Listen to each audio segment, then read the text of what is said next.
Yeah. So what do you think it means to be a good man? What's what?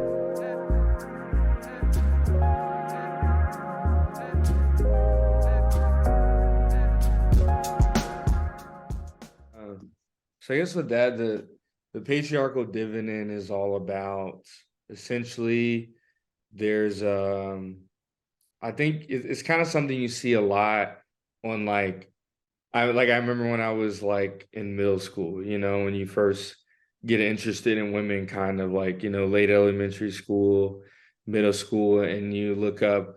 You remember those like WikiHows, you know?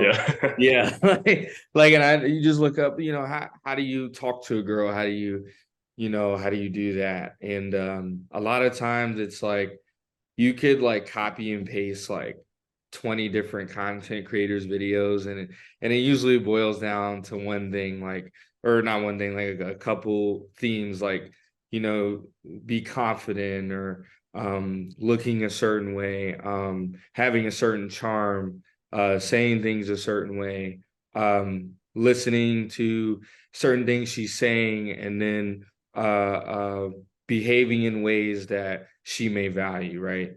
And I think all of those are different ways to say, um, like when we look at society, it's kind of the same thing, that there are certain behaviors that are rewarded, and some of those are good, right? Like I think, I think a general rule that most people say you shouldn't do is like manipulate people, harm people, commit violence against others, steal, right? Like, and if you go against those things, right, probably not going to have a lot of friends, a lot of people are not going to like you, but there's things that are more in the gray area, that are things that certain cultures may value, certain groups of people may value, things like that, that aren't necessarily right and wrong. They're more social, cultural norms.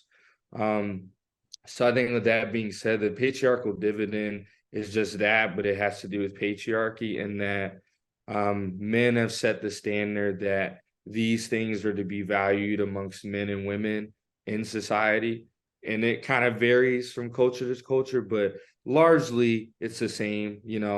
I remember, and in certain cultures it might be feminine to wear earrings, but in certain cultures overseas, like, that's cool for men to do.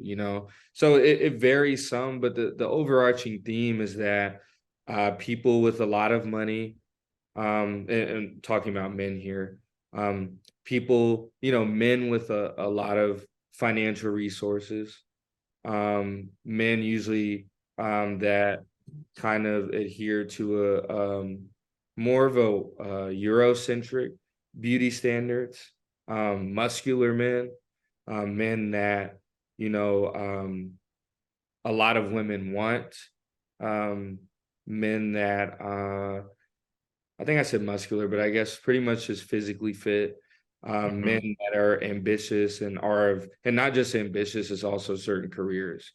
And those careers usually have a lot of prestige. They're about leadership positions, things of that nature, your lawyers, your doctors, things of that nature. Being a charming individual as well, being charismatic, things of that nature. And anything that's really, um, that isn't like neurodivergent. So, people will say that, like nerds and stuff, right? We see that in movies, like, oh, like the guy that adheres to all those things, he's popular, everybody likes him, right? Oh, like, we'll see that in movies where the nerd has like the crush on the popular girl, but she got a crush on something, because it's like Hmm. that classic story of, the girls, and all the girls want the guy that fits this mold that's seen as normal, it's seen as desirable, it's up here. And the story has to be special for someone to consider someone such as that nerd in that situation, that doesn't fit those things, and it's like, oh, the nerd, he's lucky to get that girl, and that's kind of what it is with life. It's like not just a girl though. It's like, oh, that neurodivergent person, that person doesn't fit the mold. They're lucky to have, um, money, or they're lucky to have any of these things we aspire to. So really the dividend is about, most people are not like that tip top standard, but people strive to mold themselves in the image of that standard in order to receive the rewards that society gives out. Because if you don't achieve that standard, you're subject to violence, you're subject to being silent, you're subjected to being misunderstood, you're subjected to be just not treated well overall in society. So it's a negative reward system if you deviate from those norms, whether that just be you as a person, or you just notice like, hey, I'm a black sheep. I don't believe in these things that society says I should value. I think I want to value something else. Even if that thing isn't necessarily wrong to value, people will, get mad at you for those things, like such as, I'll give you an example. We're talking about monogamy or polyamory, right? It's perfectly fine not to be one or the other. Like if you were monogamous, that's cool. If you're polyamorous, that's cool. But if the prevailing culture is monogamy in this country, right? So, polyamory isn't inherently wrong, even though it may not be certain people's cup of tea, but people will get really upset with people that practice it, even if they're not doing anything to anyone, right? Because it goes away from the norm. It goes away from, oh, like if you're a woman, this is another function of the patriarchal dividend. If you're a woman, if you want to really adhere to the male gaze, if you want to be valued in a world run by men, run by the values of men, you have to look a certain way. You have to have the curves. You got to have a certain body shape. If you're maybe a little on the thicker side or overweight, it's not, people often say, oh, we're not trying to, normalize that obesity. I hear that a lot, but is talking to people that may be thicker in a disparaging way really doing that? No, it's simply that they're angry at them because they don't fit a certain standard that they've been conditioned to say is normal, right? And whenever people see things that are not normal, so a lot of times the response of a immature or underdeveloped mind is to be angry with it instead of saying, "Oh, that's different. Oh, that's cool. That may not be for me."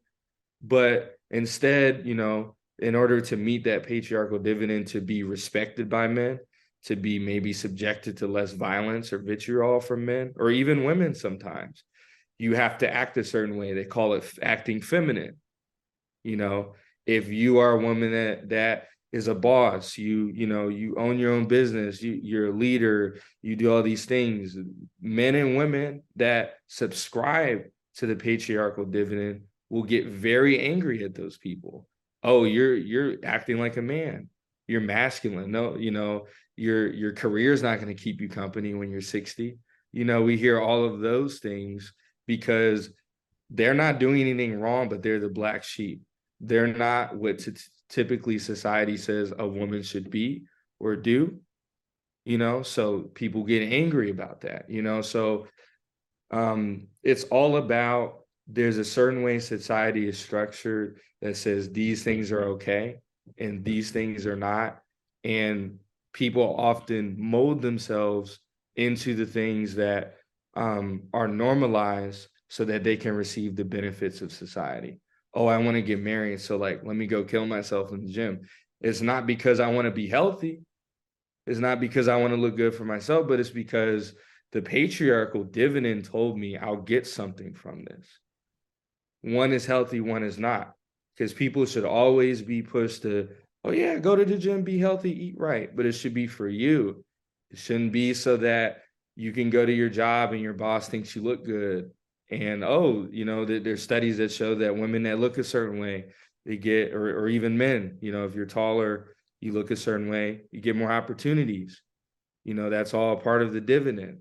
You might get more chance of guys hitting on you, getting married, vice versa with women, whatever it is, right? we shouldn't be doing it for those things. We should be doing it because it pleases us and the vision that we have for our life, right? So the dividend is all about a hegemony, a social order that's been um, engineered very deliberately, very intentionally, that only certain bodies and certain groups of people and certain behaviors are accepted and rewarded. And if you don't do those often, it'll be a very hard life for you. Yeah, I mean, I think so. The patriarchal dividend, the way I hear you describe it, is like a collection of really specific characteristics that combine into this kind of idealized vision that applies to men and women for like what that ideal gender role is, and people strive for it. And tell me, like, what happens to people in that pursuit of that narrow ideal? I would say like some people actually do align. They just happen to align with Mhm. with that, and those things please them, and that I think that's fine. But I think most people are multifaceted. Often we'll hear that in life that it's natural for women to do this or it's natural for men to do that. And a lot of times it's not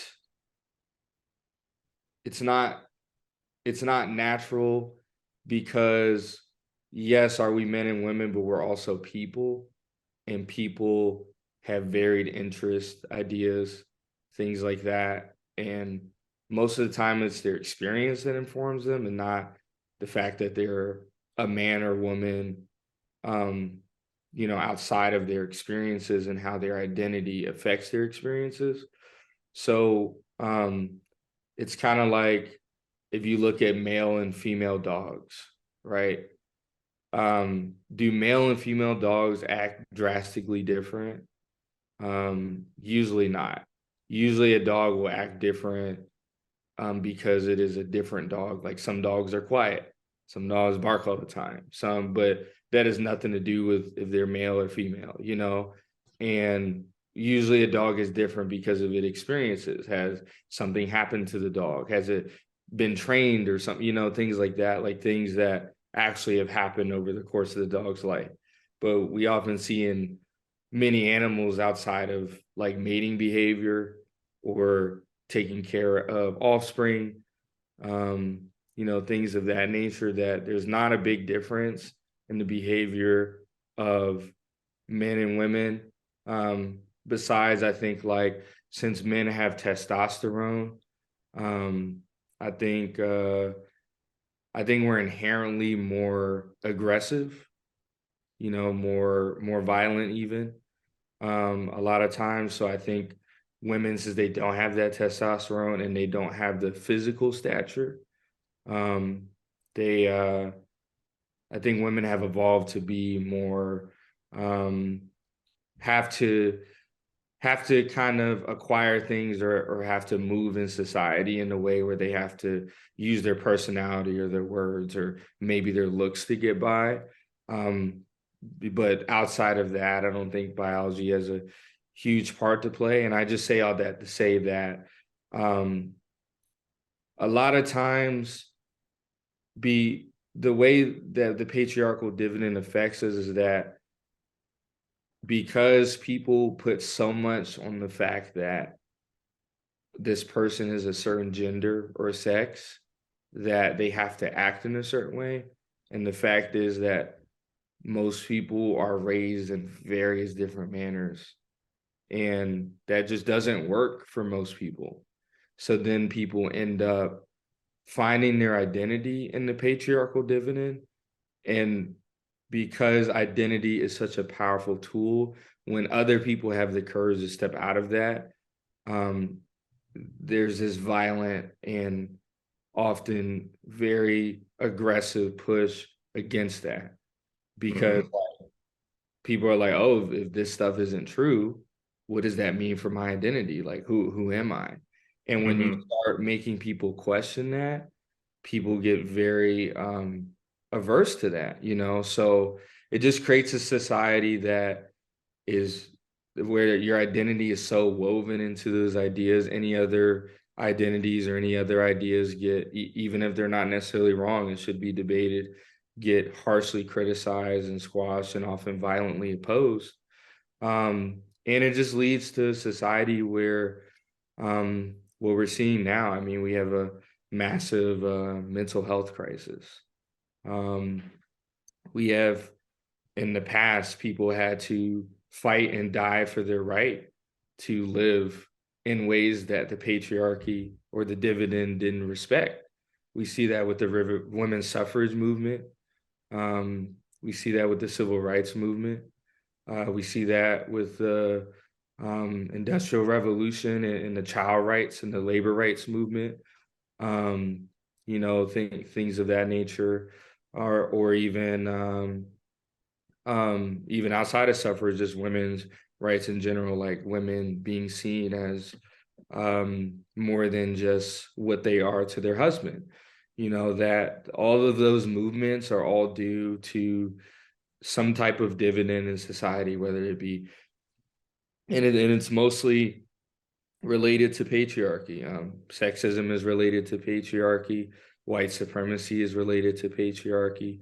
Um, you know, I could go on, but all of those things are just related to a dominant way to do things in society, and people want more freedom and to act in ways that speak to their spirit, and when we um, when we attach people's livelihoods and their very right to exist to that dividend, people will harshly uh, defend it, even even if it's wrong, even if it won't hurt them.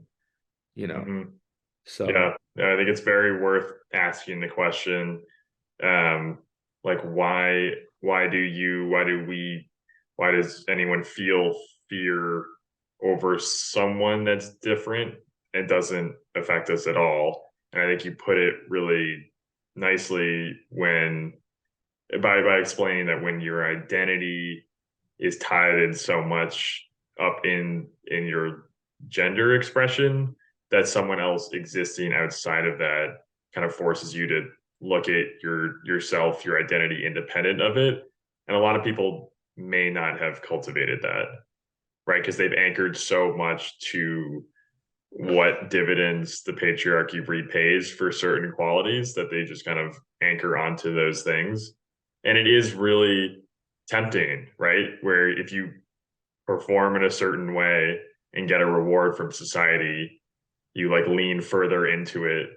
And I remember discussing last time, you were explaining that a lot of the times guys who really pursue that really narrow ideal may receive some dividends, but consume themselves as fuel to get there.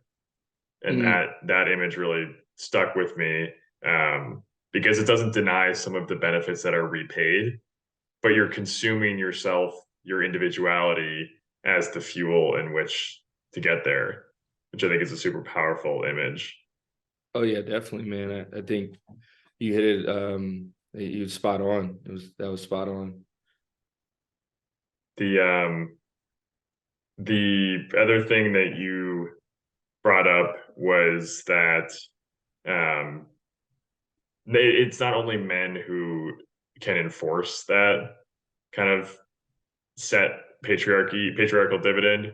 Sometimes there can be women who subscribe to it and enforce it as well, which is I think another thing um, to look out for. But so okay, that was the patriarchal dividend. Thanks for working through that. I think it's such an important concept um, for guys to just at least be aware of, right? So they Yeah. can start to separate, okay, what is mine? Who am I without these kind of really rigid rules? And at the very least, relax some of the kind of aggressive reactions to differences, body differences, neuro differences, like behavioral differences. Why are these so threatening if they don't fit a certain gender role that I'm comfortable experiencing. Oh yeah, for sure. So I think that was really important to get out there. Like I love having this as like the segment on patriarchal dividend. Yeah. Um, And it's so like I'm I still know. diving in on the topic myself. Like I feel like I have so much more to learn on it that I'm still learning. But I think when I was introduced to it, I was like, oh, I didn't even know. Like it was one of those things. It was like I knew what it was, but that was the first time I could put words to it. Mm-hmm. You know? Yeah, I know. Like I said, a lot of it is tempting and makes logical sense, and it's just important to check in with yourself and like, okay, what am I doing for myself, and what am I doing for others? Because you mentioned like going to the gym, and I remember a breakup I had. I was like, oh, I'm gonna go to the gym like 10 times a week. We all I'd be have that thing. jacked. Yeah. Yeah, but then it's like you get into it. It's like, okay, wait, why am I doing this? Am I doing it for me, or am I trying to get dividends in some way from some society that doesn't really care about me as an individual? So like I can recognize those behaviors and tendencies in myself. So I know I only took half an hour of your time slot. So I want to be cognizant of that in case you got to run to more meetings. Oh no, I'm good, But man. However long you want to talk, I'm good for. okay, then maybe one more question. The other thing I had in my notes was um,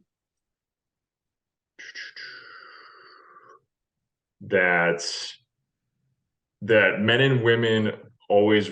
This is what my notes said. Men and women always work together, and the natural masculine is balanced. When the male as the sole provider is a capitalist principle that's relatively more recent. And Yeah, so I'm wondering if that reminds you of what we were talking about. I'd love to hear more about that as well. yeah. So I would say like I feel like I subscribe to like just me personally, something that psychologist Jason Wilson, he's also like a mental health advocate. He teaches kids martial arts and emotional discipline in Detroit. Um, and he talks about kind of like comprehensive manhood. And basically it's all about like, yeah, like I'm strong, like I'll defend my family, I provide for my family, protect my family. I can be stern, dangerous, even aggressive when I need to be, when the situation calls for that. But I also understand that not every situation can be met with that. Um, so there's other emotions I need to be adept at expressing in order to meet every situation with what it needs. So sometimes I need to be soft. Sometimes like I hear this from even my girlfriend a lot, like or just women in general that in the past or friends like, oh, like why do men feel this need to um like solve everything? Like if you come to us and like, hey, this is the problem. Oh, like let me do this for her. Let me like solve this. And um a lot of that is from a posture of um of just kind of logically thinking, right? Like, oh, like if you come to me a problem, like let's solve it. But sometimes it's kind of like you just want to talk through it. It's not something you really want to put into action. You just kind of want to sit with the emotions. You want the support. You want to be able to sit in that and then like move on from it and be able to figure out your own plan, you know?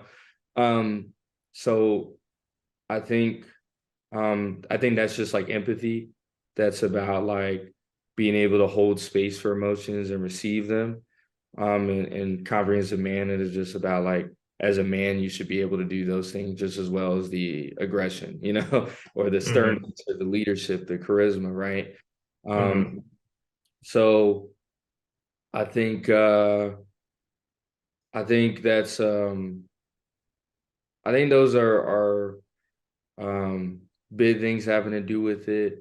And can you repeat the second part of the question? Just so Yeah. No, I was just looking at the difference between um, men and women as like balanced partners, Okay. compared to like I think you were describing it as like a capitalist principle Oh where yeah. man are the sole provider.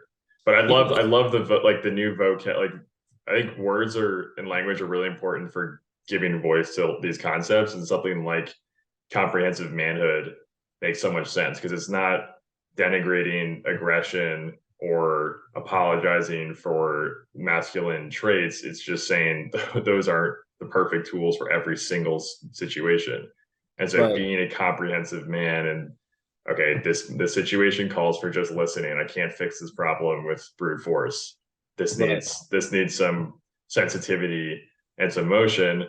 Doesn't mean you're not. Doesn't mean you're a weakling. And I'm gonna look up Jason Wilson.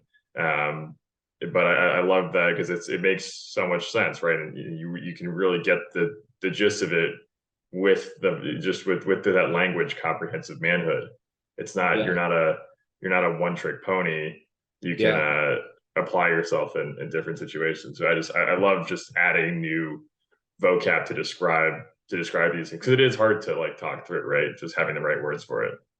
Right. And I think on the second thing with I think with the sole provider thing, I think that's mostly something that has been adopted by conservative evangelicals.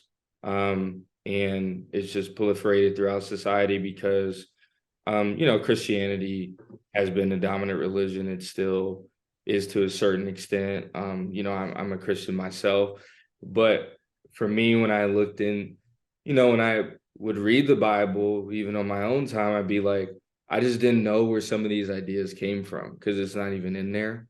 And for example, in the Bible, like with Proverbs, it talks about how a woman that like there's a verse called "He who findeth a wife findeth a good thing," and Proverbs kind of describes what a man should look for in a wife. And one of the things says like an entrepreneurial spirit, a woman that um, has things to sell to give to the world, and then brings those things back to her family in order for the family to be provided for.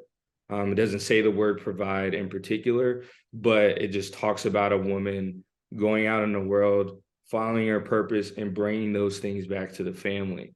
So I never understood where the ideal came from that women are supposed to just cook and clean. It does talk about how a woman's supposed to nurture a household, but it's like everything else is ignored. And even women that lived back in biblical times, they lived in agrarian societies for the most part.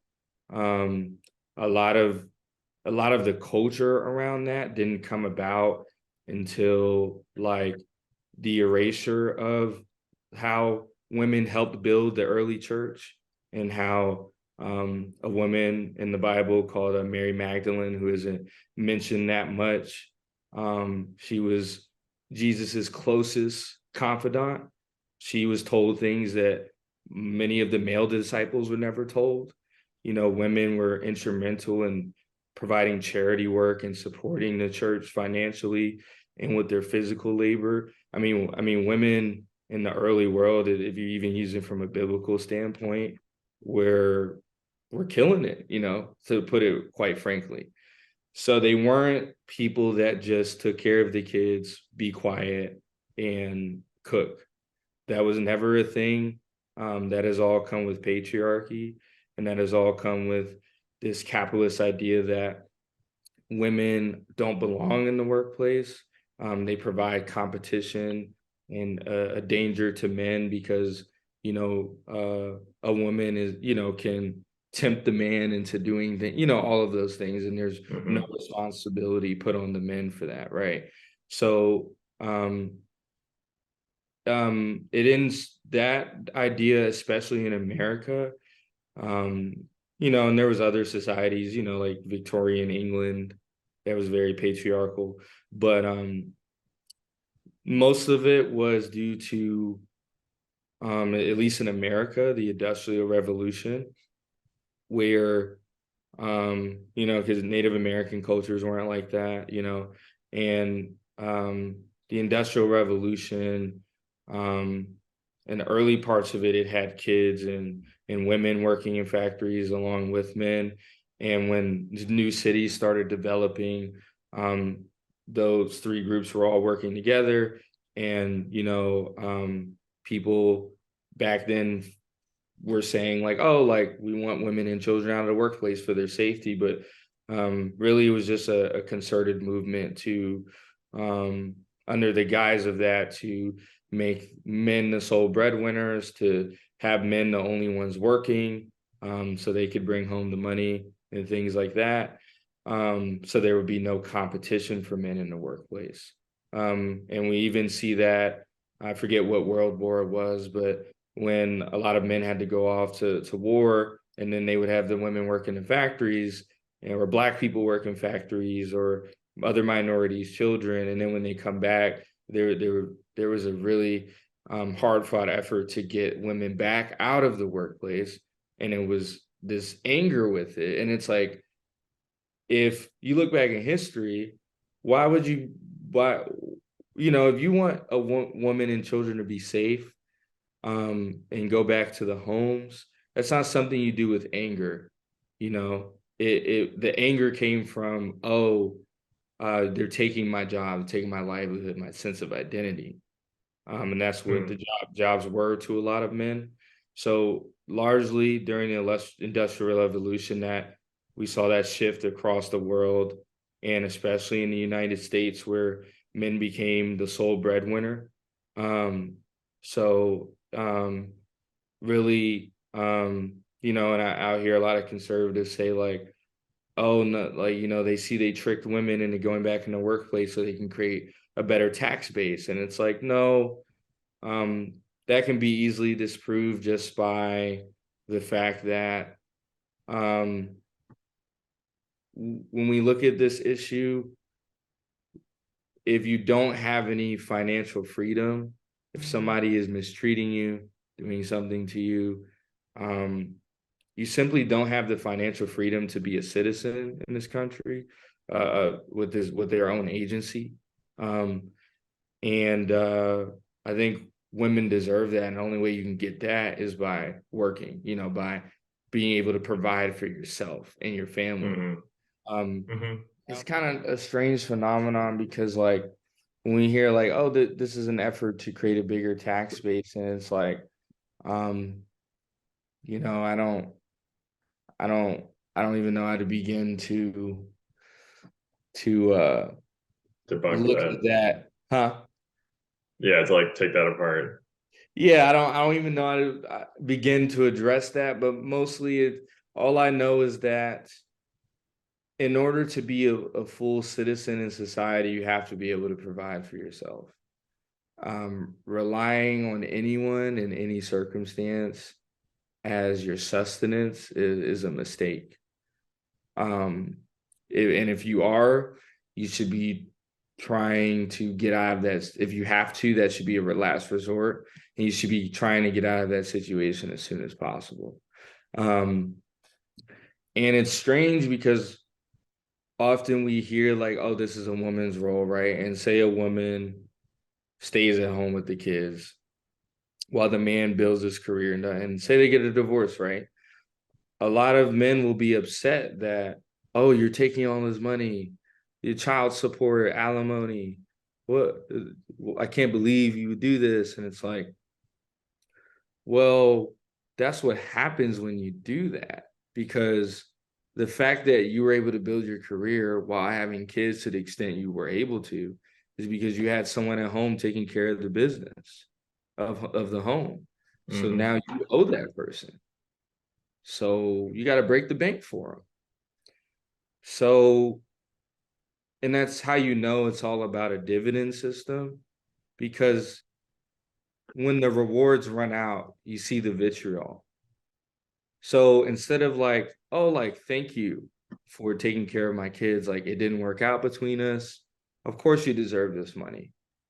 There's a vitriol because they got the benefit of a woman staying home and taking care of things, and they wanted to keep all the benefits of that. They were doing it to get a reward, not because they actually appreciated that woman or they actually believe in that system. They actually believe that that woman's natural role is there. They believe that so far as it goes to serve their needs. And when it no longer serves their needs, that's when they go on the attack. Individuals that believe in that. So, um, so that's how it all began, and really, um, really, when men and women have worked together to build things, to build society, um, whether men allowed them to or not, there were still women behind those men, even when women weren't allowed to do certain things, pulling the strings sometimes, supporting Mm-hmm. that man, influencing that man, building the things that they were allowed to build, advocating for more roles in society, you know? So men and women have always worked together, um, you know? So um, I'm a firm believer, and I think my I've had mixed research on it, but some research I've seen has shown that um, I think men often feel insecure when we're not the sole providers. Like if a woman is making more than us, I think sometimes there's this thing where other men, ourselves, and even women sometimes feel they can talk down or disrespect men that are in that situation. And again, that's all going back to the dividend, because it's not normal. That doesn't, that's usually not what it is, right? So if you're doing that, people will make fun of you, people will say things, so, but there's a real anxiety, and I've seen statistics as high as it goes into the 90 percentile that women won't date a man that maybe makes less than them, a man that is shorter than them. So not knocking those standards, but um you know uh some of that I think is natural, um you know but I think a lot of it is that um women are used to being taken care of in certain ways, and conditioned by society to want those things.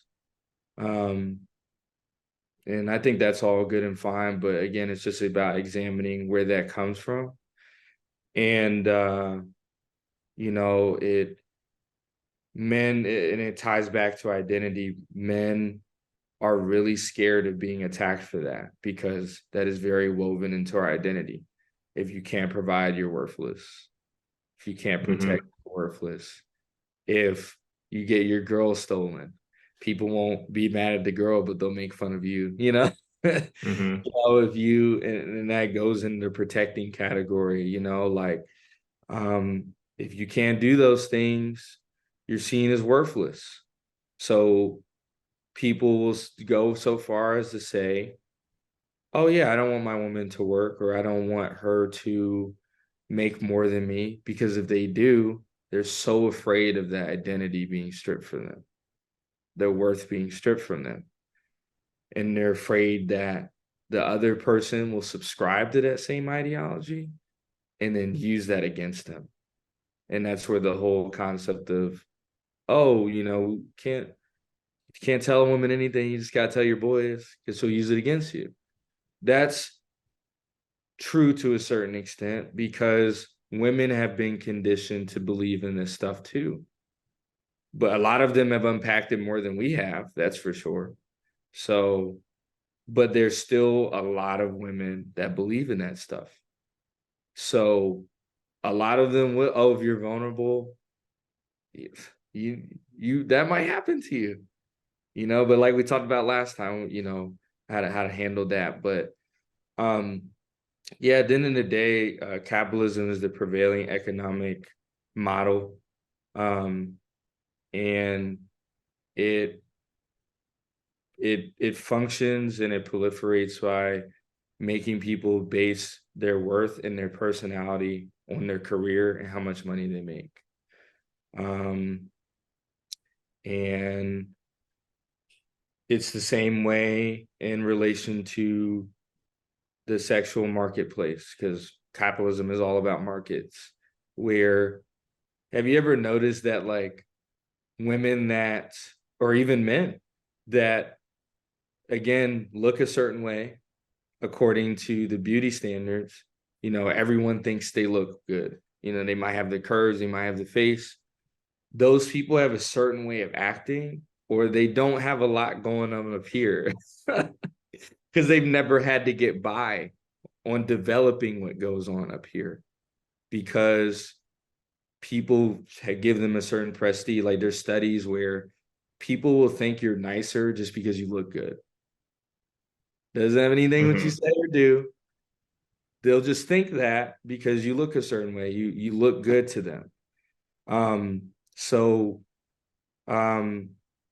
there's so with that, there's a marketplace in that. And also when it comes to, like, men men that have money, a lot of, you'll notice that if you look at a lot of billionaires, people that have money, they can just get away with stuff that other people can't get away with. Um, they'll, like, I don't know if you heard of, like, Kodak Black. Hmm. Kodak Black, um, he's not a looker, he's he's not the best looking guy, but he's a rapper, but he's also been credibly accused of sexual assault and rape several times. Always has a bunch of girls around him. If it was some creepy old guy that was bald and 50 years old, I bet you that wouldn't be the case. Why? Because he has money. It's the same, it's the thing, it's the same thing with, unfortunately, I think the way it manifests with women, instead of money, it's often looks. You could be a terrible person, but you look a certain way. So men, or even women sometimes, because women, well, some, like, my girlfriend has told me this before, but she said she's had women say to her, "Oh, like, I love having you in my friend group because you're, you look good. The guys want to be near us, and you give our friend group a certain aesthetic, you know." So a lot of it for them, the dividend for patriarchy is based on aesthetics, you know. Um, so all of those are based in markets, based in capitalism. Hmm. It doesn't value who people are. It values how they perform and provide for the system. Hmm. And if you can, Yeah. and if you can elevate certain bodies, certain way of living, certain looks to a certain status, and then you create things like makeup, you create things like these weight loss pills that often diabetic patients use, and they're now trying to use on people that don't have those issues. You know, Hmm. um, Yeah. gym culture. Have you noticed that sometimes if a person is really obese, they start going to the gym, they might lose weight. Cool, good for you. And then they no longer have empathy for people that were in the situation they were just in. Like, Yeah. oh, they'll make fun of fat people now. They'll, oh, that person looks disgusting, blah, blah, blah. You hear that all the time because they've seen the rewards of the dividend, and now they want to be a part of denigrating those people because, oh, look what I did. I reformed my whole identity around this dividend. And in order to protect it, I have to I was about to say that word. I have to crap on all other people, you know, Hmm. and all of that is based on various systems um, that place markets and place money, things, um, over people. Yeah. Um, and And over like individuals. yeah, and that's all what capitalism is about, where, if I die tomorrow, my job would be like, oh, sucks, replace me with somebody else. But we're over here slaving for our jobs. You got to put in a 2-week notice. Um, I've heard some companies that they give employees on the job training. If the person quits shortly after that training, they'll try to sue you. They'll, bosses getting mad if you need to go to a funeral, things like that, whatever it is, or, you know, having to be present for your children, and we're expected in this society to work, work, work, work, work. We spend most of our time sleeping and at work, and we rarely get to live. And if you do that, you usually have to have money to do it too. So is everything that life is worth living is trapped behind the cabal that is capitalism. Money, status, um, um, feeding into the system in certain ways with your behavior. All of the benefits of society that are a God-given right to everybody are hidden behind it. Um, it's a God-given right for everybody to provide for themselves. Why is that a male thing? Because capitalism said so. Capitalism said that males are the only ones that are supposed to work, because in capitalism, power is money. So that's where the real power is, not in women going into the workplace. The real power in any capitalist system is money. So if men are the only one that holds money, you know, so that means they have control. And so I just think that's how it's woven into capitalism, just like the patriarchy and all these oppressive systems that we have that we just really need to dismantle.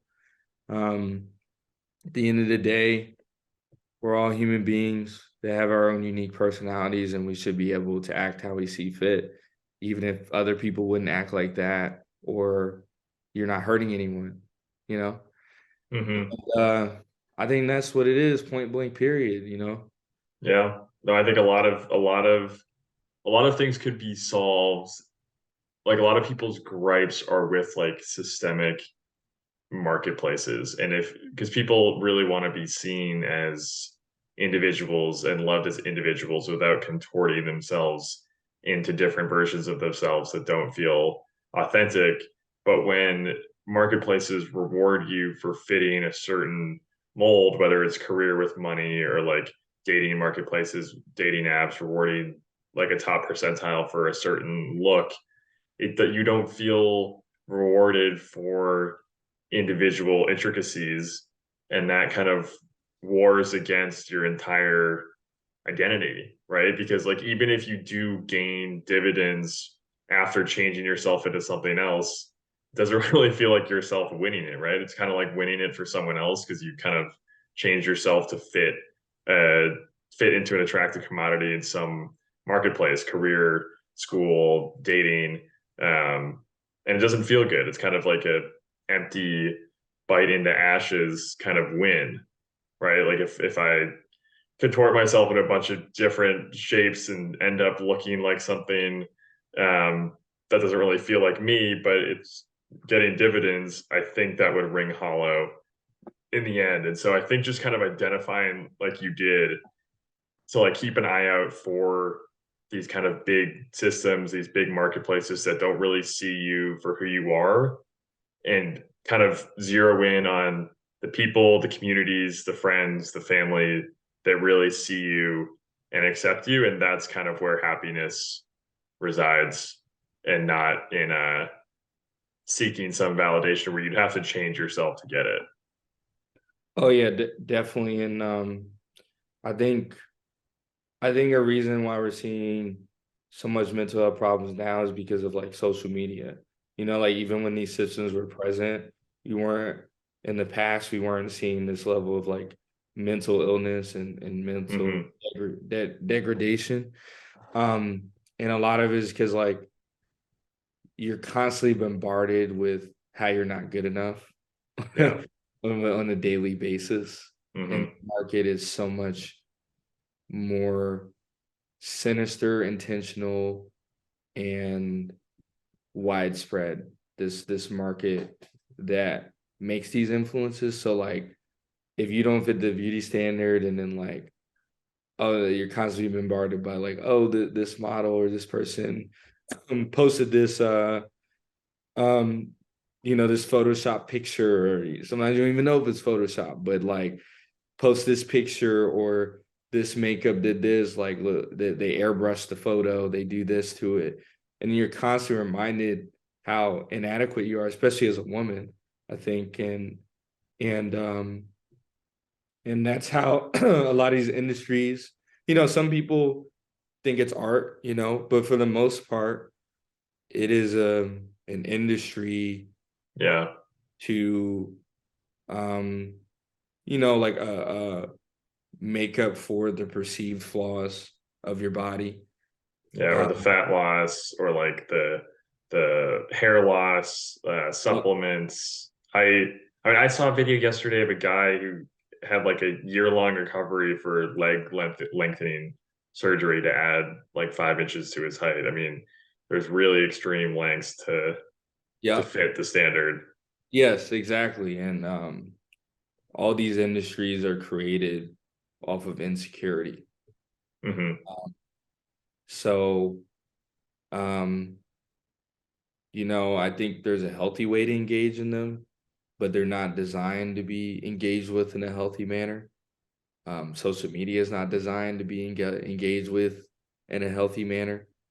Um, so it's I think social media in particular has made these systems more virulent, Yeah. more aggressive in the damage it is doing to everyone. And that goes into what we talked about last time with the podcast bros and everything. Podcast, bros.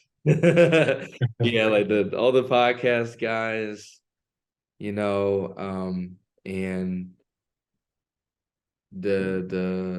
the gender wars, um, and like I said last time, if any platform is just bashing one group, it's not a good platform to be on.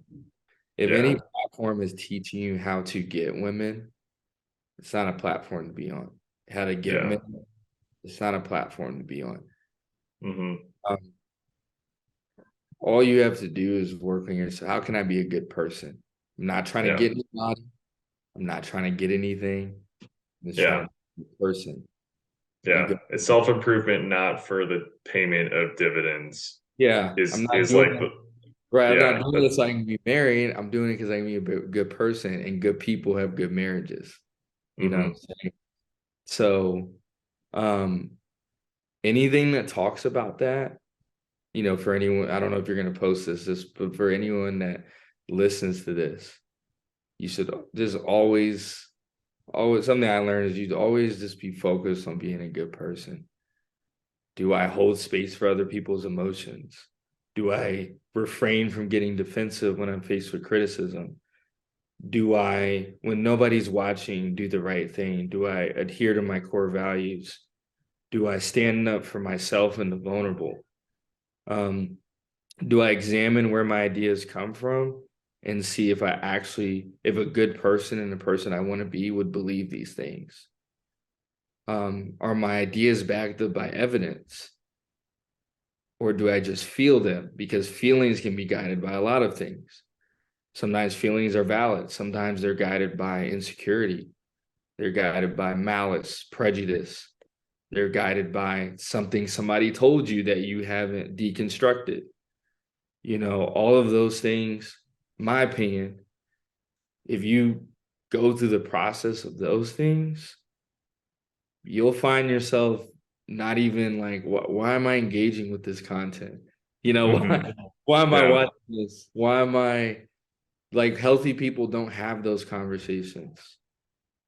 yeah, Healthy people don't bash one gender because healthy people understand that there's there's side A, side B, and then there's the truth. Mm-hmm. And the truth is usually a combination of both. Healthy people understand that. Um, Healthy people don't argue about who should stay home and take care of the kids, and if it's a woman's natural affinity. Healthy people get the job done. Healthy people do whatever needs to be done to make their partner feel whole, whatever that is. Maybe it is staying home. Who knows? That just depends on your partner. But healthy people don't argue about this stuff. Healthy people don't think about this stuff. They don't have time. They don't have the energy. They're above that, you know? And any therapist you talk to, any good therapist, anybody that you've seen that's done the work, you'll notice that they have a different energy from these people that you see. So that's just something I learned, like just seeing married couples where I'm like, oh, you guys have like a very toxic free, like, relationship. You guys live in, they don't discuss this stuff. Mm-hmm. Yeah, I mean, You it's know, like it's good advice to like you build your own compass, and then once you have your own, it doesn't really matter what the noise is doing because you have your own thing to follow. right? Exactly, and that's precisely what it is. Like if the wife wants to stay home in that situation, it's not even a conversation because they discuss those boundaries and they're adhering to them, and they don't Mm-hmm. care if somebody says differently. And it's the same way if both people work. They don't care if somebody says, "Oh, you got your woman working?" Like, how dare you? I don't care about that because that's what we want to do. And Mm-hmm. most people that talk like that, look what they're doing.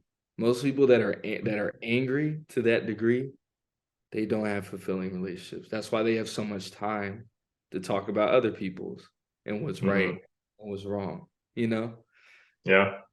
No, So it's a lot of projection, and I yeah, think what's funny is that a lot of like Instagram, like if you're scrolling, the algorithm has a funny way of knowing what's kind of hurting you or making you insecure. So it's like if you're insecure about your body, you're getting gym TikToks. If you went through a breakup, you're getting like emotional, sad stuff. Like because you spend an extra second on that, and then all of a sudden it knows, and it just reinforces and kind of becomes like your avenue for help, and it just you're not getting good advice. oh It's yeah. about turning it off, building your own compass based on your values, and not letting it get swayed by strangers on the internet, basically. Right. And it's also weird how like people will take advice from people that have never done the things they're trying to do. Like I remember last time I told you about Kevin Samuels. I don't know if you got a chance Yeah. to. No, I did. Yeah, yeah. I saw that he Right. recently The guy's died been last divorced. year. Okay, cool, cool. The guy's been divorced twice, estranged from his kids, but he has this following of millions of people telling them how to go about things. Andrew Tate has a cam girl business. Is that a Hmm. I think that's a person that, treats women well? He uses the lover boy method to pick up, which is a popular human trafficking technique, to convince women that he cares about them, that they're together, push them into a toxic polyamorous relationship, um, and then get them into a cam girl business where he takes all of the money made from those businesses, and then he provides them with shelter and all these things, but he doesn't allow them to touch the money. So therefore, he doesn't allow them to have agency. It'd be one thing to be engaging in sex work, but you're like, oh, look what I do. I provide all my women with um all these resources, but it's like, well, why don't you let them provide for themselves? You know? Hmm. Um, but he's a man that has millions upon millions of devoted followers, and the dude's a Hmm. sex trafficker. Even if Yeah, you no, it's really he's a pimp. He's a pimp. At the least, at the worst, he's a sex trafficker. At the least, he's a OnlyFans pimp, an OnlyFans or cam girl pimp. I mean, would you take advice from a pimp at your the local corner in DC on how to have a good marriage or have Hmm. healthy relationships? No. Yeah, no, I know he's a true role model for so many guys. And you just, if you take a step back and you just think like, there is no chance this guy can feel happy and peaceful. Like if you think about the effort he has to exert to be hard and cool and on top at all times, there is just no chance this guy is happy, fulfilled, and at peace with himself. It's bored. It's like almost sad to watch his antics because it's just so transparently like scared of being revealed, right? Like the character, the persona he portrays is so fragile and built on so many unsustainable things that underneath there is like a super unhappy, scared person, right? It's like Right. it's crazy. No, yeah, exactly. I agree. Like, so it's kind of like you think about that, and I always tell people, listen to people that are either trying, they're doing the research, they're implementing it in their life, they're trying to find ways to have healthy relationships, healthy relational practices, healthy habits in life overall. If they're not attempting to do that, or they're not on the road to it, or they're not doing it, then why are you listening to them? You know, Hmm. Yeah. they're not representing anything that you want your life to look like. Hey, now if you want to be a pimp, I mean, Andrew Tate's perfect, like, but outside of that, I mean, if you want to be, or Kevin Samuels, if you want to be twice divorced, I mean, you know, um, uh, and it's not like he's talking about, man, like I'm divorced and here's what I learned from it. I want to protect people from this. Like, no, you Hmm. can tell he's angry. You Yeah. can tell he has no shame about those divorces. He's no shame about the fact that he doesn't know his kids that well, and he just Yeah. wants to Yeah, no, it's hurt people, hurting other people, and kind of lashing out. And it's like you can tell there's hurt somewhere. And it's like if you hate women that badly, like yeah, you got hurt. But like the reaction is not like, all right, fuck everyone. Yeah, exactly. Yeah, I remember we Because talked that's about it. that. Yeah, Yeah, it just doesn't lead yeah, to a happy place and when you're just yeah, anti everyone. Um, exactly. so And I yeah. and I remember you had some other question. I don't know if you wanted to do that another time. Those are my three. It was like the men and women Okay. balance, Kevin Samuels, and the patriarchal dividend. So I covered all of my notes. There's more I have now because now I have to look up Jason Wilson and comprehensive manhood. But Oh yeah, he's we great. can we can leave that to the next one. Yeah, he's my favorite author. I said Arthur. I did want to, before we leave, I did want to touch on Kevin Samuels a little bit more, if you allow me. Sure. Yeah, for sure. So I think Kevin Samuels was the Andrew Tate before Andrew Tate, and I think, but he was by no means the first of the manosphere. Um, there was a guy named Tommy Sotomayor, that I think if people look into, he was one of the very first manosphere people, and a lot of his degradation of women started with black women because he's a black man, and that's how you can tell how interwoven these things are, how interwoven patriarchy is, the white supremacy, because black women have for so long been called masculine, when due to slavery and global anti-blackness, black women have always been laborers because of that. They never had the benefits of the patriarchal dividend of being taken care of. So what black women have always had to work. Black women were always caretakers as well. They were doing both, So, but instead of being praised for that, people will say they're masculine, because masculine is seen as an insult. It's not oh, you just have this personality trait. Like, instead, people use it as like an insult. But Kevin Samuels, um, it's he's mastered the classic way of infusing a little bit of truth into mostly lies. And then when you hear that truth, it hooks you in, and then you believe the rest of the lies. And then that's how like dangerous it is. As in like I remember there was a Psychology Today article, I don't know if you heard of it, a while back, that said that with the rise of relational healthy relationship habits, and like the rise of like a lot of men being on like dating apps, and there's like I think it's like a 60 to 70% to like 40 to 30% male to female ratio on those apps. So like a lot of women have more like men to choose from on those apps. So they're a lot of women are becoming pickier, and due to the sexual liberation movement and the movement for women to be in the workplace, women no longer have to rely on men for sustenance. So now, that women have way more options. You just don't have to get married to be seen as valuable or to sustain a living standard anymore.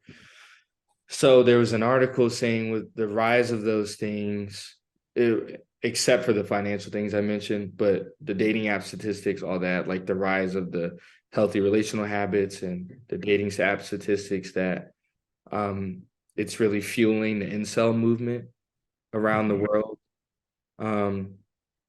And sex is so woven into men's identity. Like if you can't convince a woman to have sex with you, or you can't charm a woman, whatever it is, and the woman to have sex with you, men's identity is so woven into that, that like when we're not getting it, it really affects our mental health and self-esteem when you're not able, Mm-hmm. you know, and all of those things, like sex and just being partnered with women, because like men don't have good friendships with each other, so we don't provide each other with that like emotional support, right? So we usually get that from women, and when you can't partner with women, so you're not having sex, right? So that impacts your identity, and you're also not getting that emotional support, because you don't get that from your parents. Usually, you don't get that from your friends. You usually get it from a woman that really cares about you, and usually that's your partner. So you're not getting those things. So we're seeing an even worse crisis of mental health among men, because for so long women have been what helps us be mentally stable. And in social media too, social media has an impact. But um I think when we talk about Kevin Samuels, what he got right is that with that Psychology Today article, even though it says that the reason for the incel movement are those things just about the healthy relationship practices, a lot of it too is the fact that women don't rely on men for sustenance, but still have the dating standard of a man has to make a certain amount, and if a man makes less than me, that's a problem that they had when they did rely on men for sustenance. So then it makes it more difficult, because like women are competing with us in the workplace. They often make more than us, but they still have the standard as if like that's not the case, because they've been conditioned to. You know what I'm saying? So, and a lot of men will exhibit a lot of violent characteristics and traits too if they feel like a woman is above them financially. That is an affront to their identity, a lot of men's identity. So a lot of those stats also is not just about healthy relationship practices. It's about this prevailing standard that men need to be the sole breadwinners. Men are supposed to make a lot of money, and it's about height as well. Um, a lot of um, so a lot of people are disqualified from height, weight, and money. So Um, Part of that is the reason why too. And Kevin Samuels, when he talks, he kind of speaks to when women go on his show, he'll be like, "Oh, so you want like a high value man? The high value man to him is a man with a lot of money." Hmm. I think high value man is differently, but a Yeah. man with a lot of money, and usually men with a lot of money, we see it all the time. It'd be a 6-year-old dude, he marries a 20-year-old Brazilian model. So, Yeah. like, there's so he'll talk to women that are just like regular women and they want this like high value man that like makes more than them and does all these things. And um Hmm. he'll kind of speak to that and be like, well, why do you think that you deserve that? Or why do you think what have you done? Oh, well, I just think I'm a cool person because I do this, this, and that. So I think I deserve that. And then he kind of goes in on them. Yeah. And And I've seen his right. videos. Yeah. And it's like men like that because like It feels like it's flipping the script yeah, on them. like there's this anger out there that Hmm.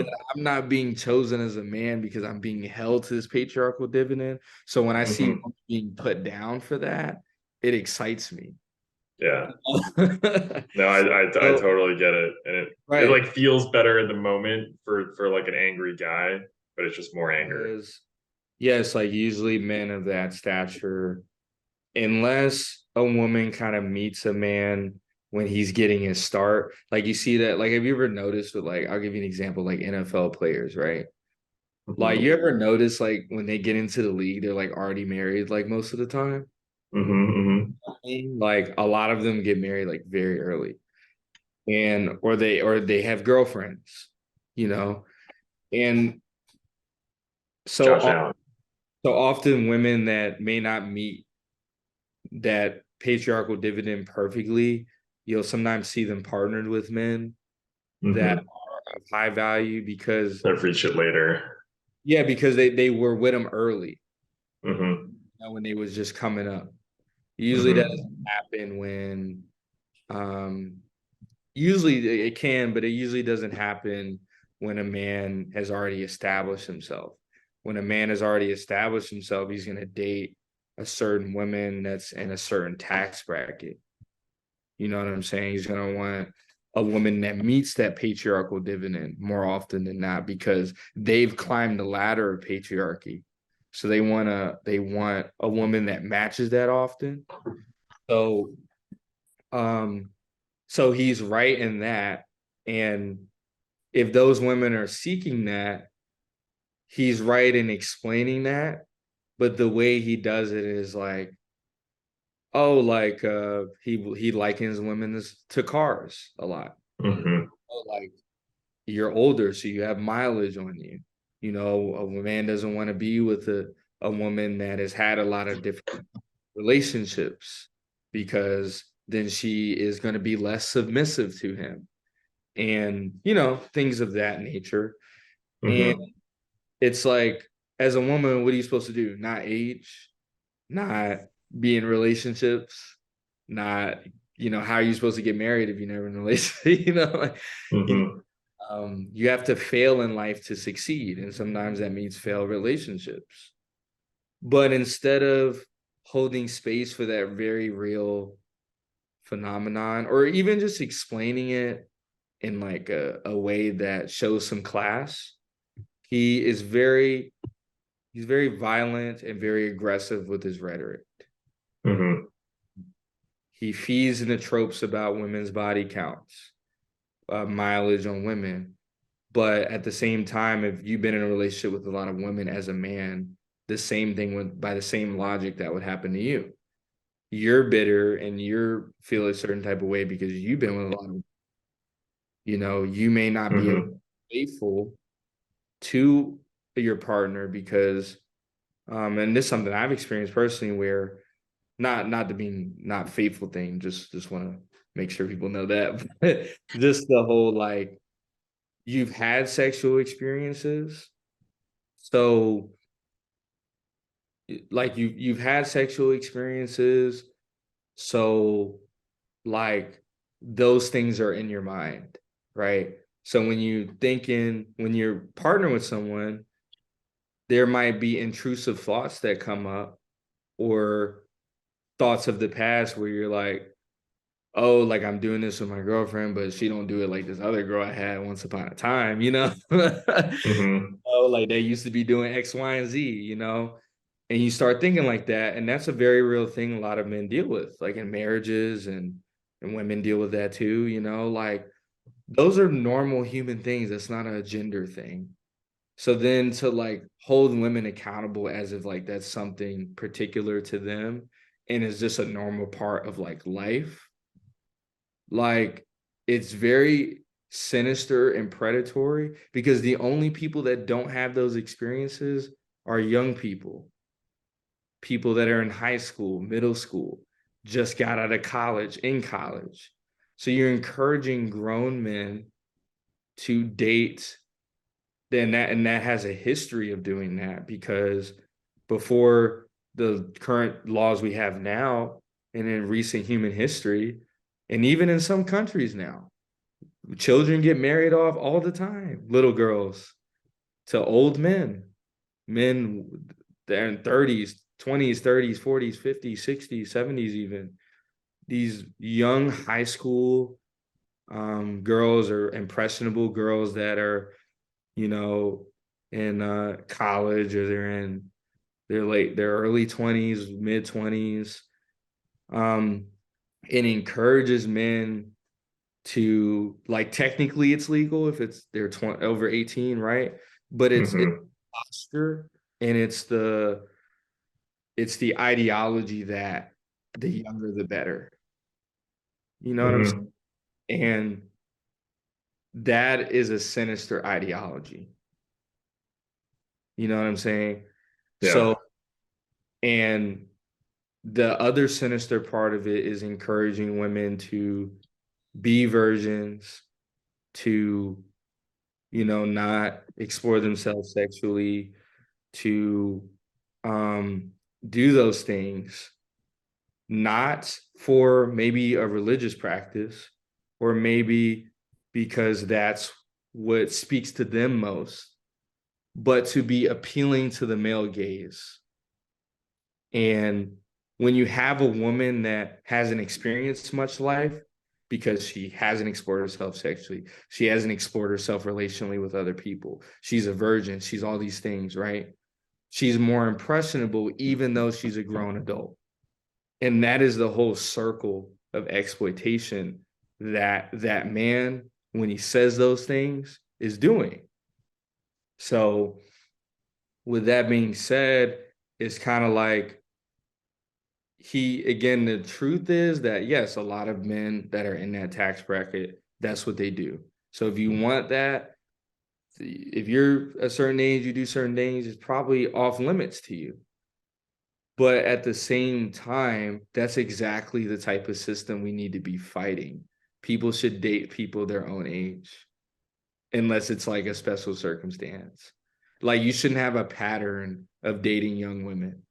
Like, you shouldn't be 40 and all you date is 25-year-olds. That's weird.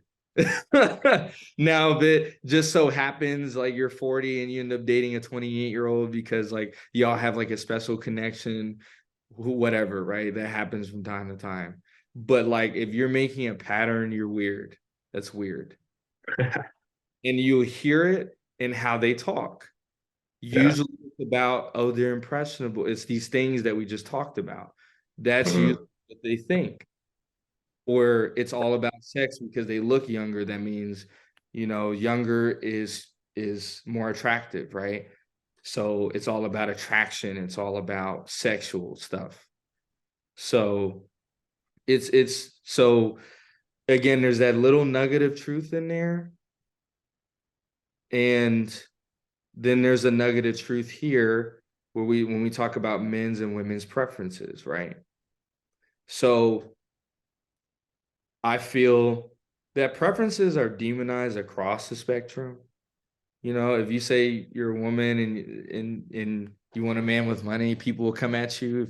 If you're a man that says you want a woman that looks a certain way, body type wise, people will come at you, right? But there's this thing where people silo each other.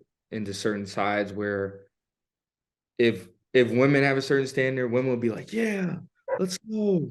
And then men will be like, oh, you whore, like you like you suck. And then it's the same thing with men, like, oh yeah, king, like, yeah, we don't like fat women over here. But then women be like, oh, you're body shaming, right? But and this is for the women out here, and I'll switch over to the men too. But I've heard plenty of women talk about how a dude's sexual organs are small, or he wasn't moving it right, and they'll laugh and joke about it. But that's not body shaming, right? But if somebody calls your friend fat, that's body shaming, right? All of a sudden, right? Why? Because it affects you, right? A lot, like, naturally women, um they're slower at burning fat. The body keeps it more than our bodies. That affects them more than it does us. So that's something they got to deal with more, that part of the patriarchal dividend. So they'll care about that, but they'll laugh all day long if somebody, it's not big enough, or he not doing it right. You know what I'm saying? Mm-hmm. They'll laugh all day, 100%. you know? So it's Yeah. the same thing with men, you know? Yeah. So that is a system that we need to be fighting. And he'll talk about that as far as like, oh, like when you women out here, like you'll demonize a man for your preferences, but you have preferences too that are based in the same ideology that you say is hurting you. Mm-hmm. All of these things are based in patriarchy. The money, you have to look a certain way. Um, you know, there's been certain cultures and societies that actually revere smaller penises. Do we see it? Those Greek sculptures? Yeah. Yeah, like that's the reason. Like it's always small on there, right? Like that's the reason. That used to be like a sign of prestige in that society, like so Mm-hmm. so it's all of those things are based on the same systems, but often what women don't recognize, and I've told this to my women friends too, that you wanting a man for those reasons is based in the same system that says that if a man is steadfast and assertive, that's a good man. That's a man that knows what he wants. But when you do it, you're aggressive and you're bossy. It's the same system. But that part of the patriarchal dividend benefits you. So you subscribe to it, and then you get mad at all the things that don't benefit you. And there's a lot of men that do that, and there's a lot of women that do that. And I discussed that in the whole child support thing with men. You want to be Mm-hmm. the sole provider because it benefits you. But then if you divorce and she wants child support, now you're mad and you said the system's against you. Mm-hmm. System, brother. You know? Yeah. And it comes with you said it comes with a lot of vitriol, and that often when you hear those things like child support or alimony or like divorce court, like those come with a lot of hate. Like those aren't often brought up in like a peaceful context. Oh yeah. And it's because it's an affront to that identity that was a benefit before and now it's a cost. But it's just like you said, it's the same system.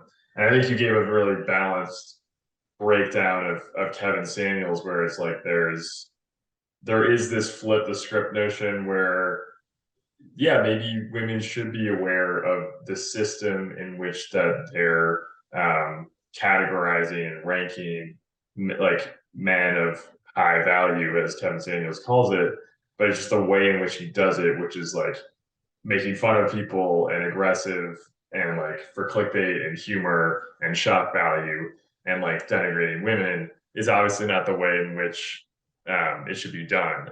Yeah. But I think you gave a really balanced breakdown of like who he is and what he stands for, critiquing and giving that kernel of like, okay, that nugget of like, yes, the system can be harmful to men, and some women subscribe to it, and they should know about it. It's just obviously not the healthy way in which he operates his content. Oh yeah, for sure. And it's like with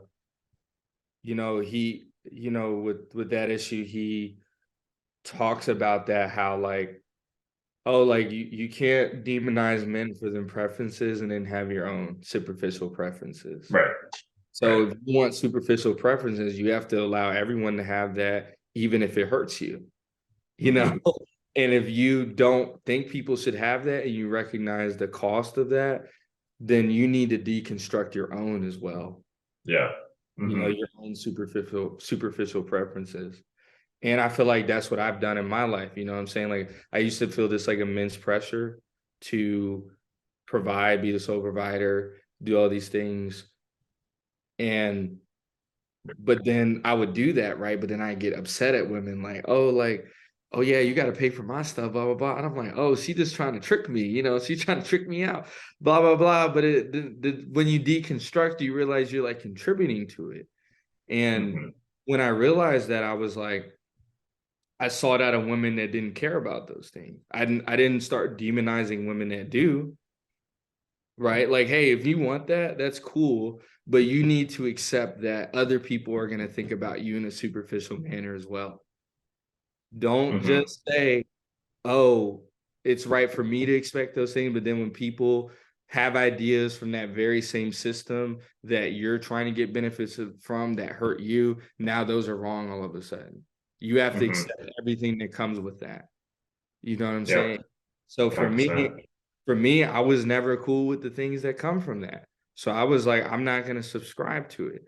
So then I found a woman that allowed me to be me, that wants to treat me well, doesn't base my worth, doesn't like if I was married to her and I lost my job tomorrow, and she would help me get up back on my feet, get another one, and she would be the breadwinner until I could.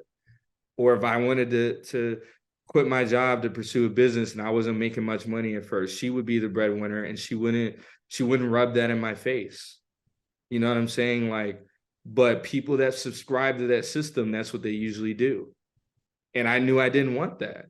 I knew I could get the benefits of like, oh yeah, let me like continue my career in tech, become like a project manager. I'll make $300,000 a year, and like, yeah, I can pay for anybody, like, and sure, I'll get the benefits from that. But I know if I ever lost that job, I'd be in trouble. My whole identity would be in trouble. My Hmm. relationship would be in trouble, and I didn't want my life to hinge on those factors. I wanted my life to hinge on like who I am.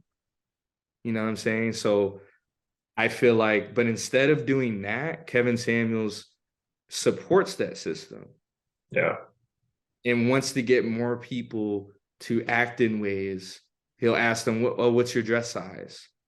He wants to get people to be slimmer, not for themselves, but to fit this mold. He wants people to examine their preferences, not to destroy the system, but to make sure everyone's like, okay, like I'll accept the good and the bad. And Hmm. it's like, no, like, I mean, that's better than being a hypocrite. But you Yeah. know, the the point is it shouldn't be like that. Yeah. You know So what I I'm think saying? it's so important to like look at what you are seeking, and then because it's surprisingly easy to be blind to it coming back to you. So like to investigate what you seek, and then just be aware of whether or not you are accepting of that same kind of gaze back at yourself. Yeah. And it's just, I think once you have the vision to see that as a two-way street, it can be eye-opening and more peaceful, because it's like gaining awareness of the system and seeing where you fit in it and how you might be able to extract yourself. Oh yeah, for sure. And it's kind of like a thing too where I want to say that I want to be clear that just because, a man may be the sole provider, all of them aren't like abusers. All of them Yeah. aren't, you know, I think that point needs to be said as well. But at the same time, there has been an immense history of those happening in that situation because it's such a imbalanced power dynamic. Yeah, it's a So dependency. you're creating a situation that is ripe for that. And if that ends up happening to you, you make it more difficult for yourself to have an out. So I'm not, again, I'm not trying to say that if people genuinely believe in that, something wrong with them. I'm simply saying take all that comes with it. Understand Yeah. you put yourself in that situation. A lot of bad things happen in that situation, and you make it Hmm. harder for yourself. And if you want to judge men based off of money, then you have to be okay with be judged off your looks. So a man that makes a lot of money, he might trade you out for a newer model when you get older. You might have to work your ass off in the gym to make sure you look a certain way. Right, You because if he's Yeah. of the ilk that like subscribes to that, and that's the system in which he participates, and you value the other end too, then you guys, then both the couples in the same system. It's just being aware that it goes both ways, Exactly. um, Or he and that might it's possible to not be in the system, right, and find right. someone who's also not, and then that can be a really healthy, like, not codependent on a certain characteristic relationship. Yeah, exactly. So it's just like just getting people to understand, like, hey, if you want to be a part of that system, more power to you. But don't get mad when things happen to you that are undesirable when you're feeding into that system. You know, help us change it. Come with us. Help us Yeah, change it so that nobody has to perform anymore. That's what right. I that's what I want people to know. Like if you don't want to be in a system, you want a system that values your humanity no matter how you perform, come join us, come help us. Come help us like smash the system so everybody can be who they've been given their God-given right to be. And that's why I got out of it. I used to be in that system too. I used to value women off of all those things. I used to value myself of all those things. And we really need a new system that values everybody, even when you disagree, you know? Um, so like, yeah, like I just noticed a lot of those podcast bros, as I call them, um, they because even like those fresh and fit guys, I've heard them use like statistics in their show that are right, like the whole 60-70% dating app thing, like, or another one I heard 80 to 90% of women initiate divorces. And a lot of those podcast bros will use that to bash women. Oh, look, all the women are leaving us. So marriage isn't worth it for men anymore. And they're saying that because of the child support thing. And I'm like, yo, can you, dude, yes. And another thing is like, a lot of times family courts favor women because the patriarchal idea is present that women are natural and better nurturers. So if the system doesn't see you as a nurturer, not because of anything you've demonstrated as a person, but simply because you're a man, then that's what's going to happen. And you guys are the ones that are pushing that. We're trying to say, no, I'm great at taking care of kids. Like, I like the lack of awareness is so crazy, and it's kind of like that's the reason why those courts are swayed towards women, because for forever men have not been held accountable for creating babies and then leaving and not taking care of them. And then Hmm. the idea that, and then even then they'll blame the woman, like, oh, why did you have a baby with that dude? Why did he's this, he's that, blah blah blah. And then it's kind of like, oh, that dude was doing all this stuff with these other women, he has two other baby mamas, you know and it's at the end of the day, a woman can only have a baby once every 9 months.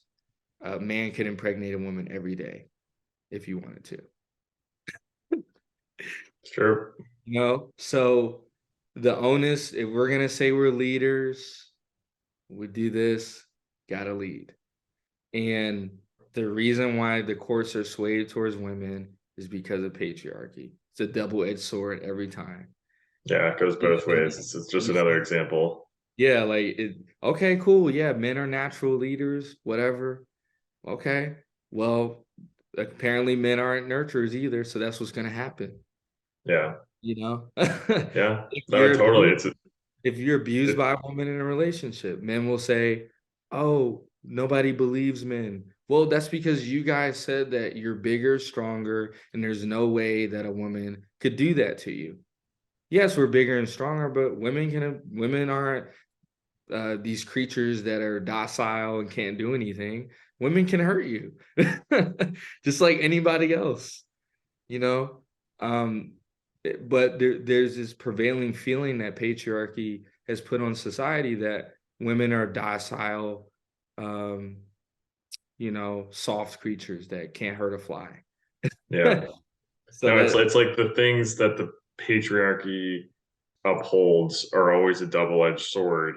Maybe in the minority of circumstances, but they still have real ramifications back on men, even when there's appears to be a dividend from whatever structure it is, there are often that consequence that comes back later. And so that the family court is exactly another example where it's like, okay, if you're the strong leader of the household, not seen as the nurturer, great, but the consequence is that in like family court is going to act on that kind of yeah, information.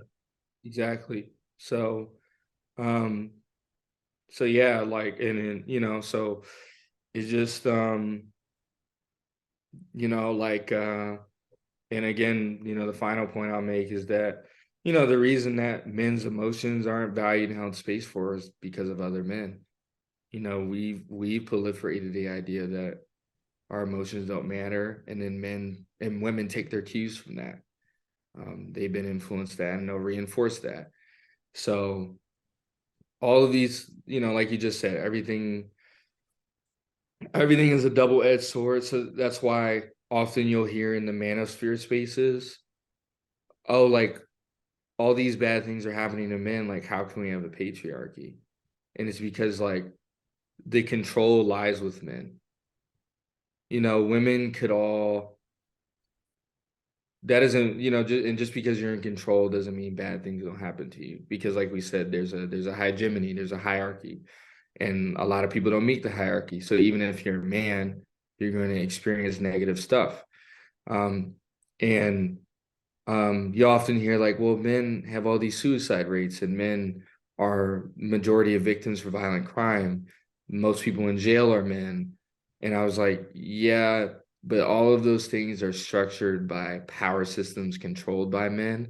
And if we snapped our fingers tomorrow and wanted to change that, the entire world could change. But women can't do that. Women could go to therapy, deconstruct all they want. Then nothing's probably going to change, really, because they don't control the systems for the most part. So for me, I personally think the most powerful thing that, because women are so important in this fight, because I know like we as men, we're talking about this as men on the team, that on your team, I mean, um, but women are so important in this fight because I think I think features of like, for example, the sexual liberation movement were very important, but I think something that's lacking in feminism and the sexual liberation movement that like I see as a man that could really help the world is just like if if women if women were so much more restrictive over who has access to their bodies, society, and I know that's so hard to put on women because that's a lot to put on women, right? But if women were more restrictive in who has access to their bodies, like men that were actually committed to them, actually cared about them, I think we'd see so much of a better society because I think a lot of times a big reward we as men see in society is getting the girl. that's so woven into our identity. And I just think if women were like, nah, you gotta take me on a bunch of dates and commit to me before I do this with you. I'm not, even though we've been in a relationship with a while, I'm not having a kid with you until we're married or you committed to me in some way as a long-term partner. I know some people don't believe in marriage, right? Um, like I'm not having a child with you until we have uh uh some type of union recognized by you under the law, whatever it is, right? Um, I think because I remember when I coming out of college, I saw that a lot, like people moving in right away, people having kids with people before there's any long-term commitment made. Um, I've had friends that have a bunch of one night stands, things like that. Um, and for me, in this day and age, I think it really impacts men, and there's just widespread access to porn too. All of those things make men feel like, oh, we got our own personal harem in this world, you know? And I think if women, and obviously women can do whatever they want. This is just my opinion. But I just always encourage my friends that are women, like, your body is sacred, it's a temple.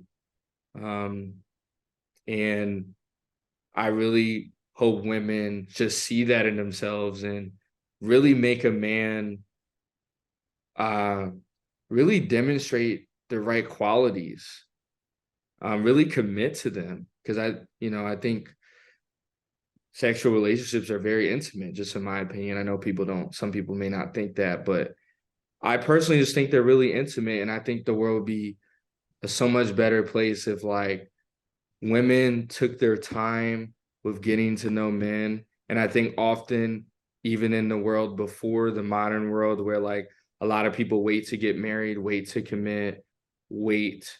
Um, we see the age rising of marriage and all that stuff. In the previous world, in the old world order, a lot of men would just marry women quickly to get around those things. Okay, let Hmm. me get Hmm. access to this by marrying quickly.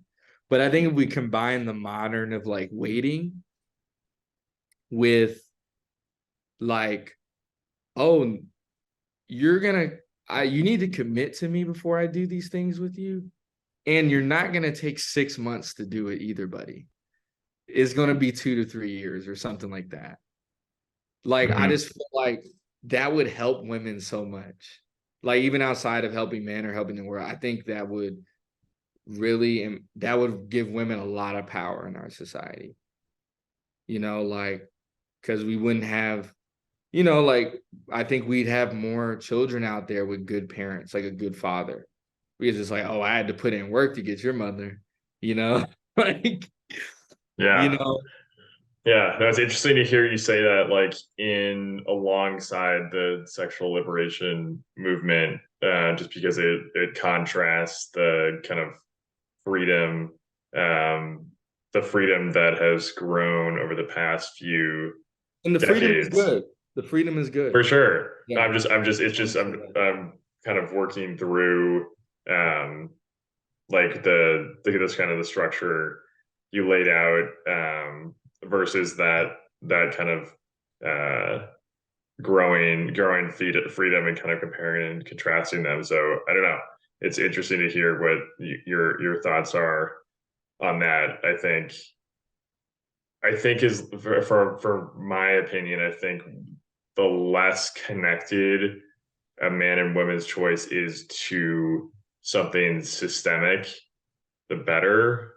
Yeah. Because I think there are some that individuals that would align with um with what you kind of described. And I think either one, whether it's um the way you outlined or some other kind, as long as it's disconnected from um a system where it's kind of performative, then it's the healthy choice. Oh, for sure. I agree with that 100%. And that's why I was trying to be careful with my words because I want people to know that I think there's a problem with like marriage is like a cultural thing, right? And like people, it varies so much by culture. yeah, and it's a systemic thing. That's another system. And people, if you don't want to get married, you don't want to have kids, people will be mad at you for that, like, Yeah, and that I goes don't, back to like the difference thing where it's yeah, like you get the angry reaction to something different. right. And I don't want people to think that's what I'm getting at. It's more like, I think I want people to choose that. Like, I don't want them to be like forced or, Right. pushed into that. It's more of a thing of like that's just something I think, when I've seen women do, like, I go to church a lot, but like there's women in there that they'll tell me their dating stories and they're like, oh yeah, I tell men that I'm abstinent and they just leave, like quick. Right. And it's like they say it helps them weed people out, or Yeah. um Yeah, you no, know I totally get your point. you I know what I'm totally get your saying? point. Yeah, Yeah, so yeah. I just feel like, that's what I've seen work, but I know it Yeah. doesn't work from everybody, So I just want people to know that I recognize that. But I just my personal opinion is like I agree with your opinion as far as the less connected to a system, the better. Yeah. But Yeah. also like I just really believe that that women, that's like one area in our and of several areas where like women have a lot of control in. And my personal opinion is I feel like if they exercised it in that way, I think that might be hard for a lot of women because some people really need, sex, right? For example. But I also think you know, if outside of the sex, the family is really important to you, having a partner that treats you a certain way is very important to you. um I think if women consider that, as far as just like um if somebody gonna touch my body, like they gotta be really about me, Hmm. I just think that would improve results for a lot of women, Yeah, no, it would be interesting to get like women's reactions, and that was one of my other goals, was to just bring more women into the conversation, um, as we've been building like the community of men interested in healthy masculinity. Oh yeah, we need women in this fight too, man. 100%, and it's on the goals, and um, we have our timer ticking down. But again, like I say, Again. if you again, but like I said, and this time I do have to go for a 4 p.m. But Oh yeah, yeah. like I always say, if you have ideas that pop up over the coming weeks for, like, I don't know, content ideas or an article or another theme of the video. I mean, today, like, this is awesome. We have like big, massive conversations on exactly what I wanted to cover, like learning more about the dividend and Kevin Samuels, and the provider. And so thank you as always for like sharing your knowledge and perspective on those. It's super valuable. And yeah, if I'd love to, like I said, continue the conversation, and I shared some of my goals for Under the Hood Talk, like getting some kind of regular contributors and familiar faces, I think will be powerful, including some women into the conversation and getting their perspective, I think will also be powerful. So hopeful for a big year. Thanks for kicking us off in early Jan to to get some good talks going. I really appreciate it. Yeah, man, of course. Yeah. Like, So what do you think it means to be a good man?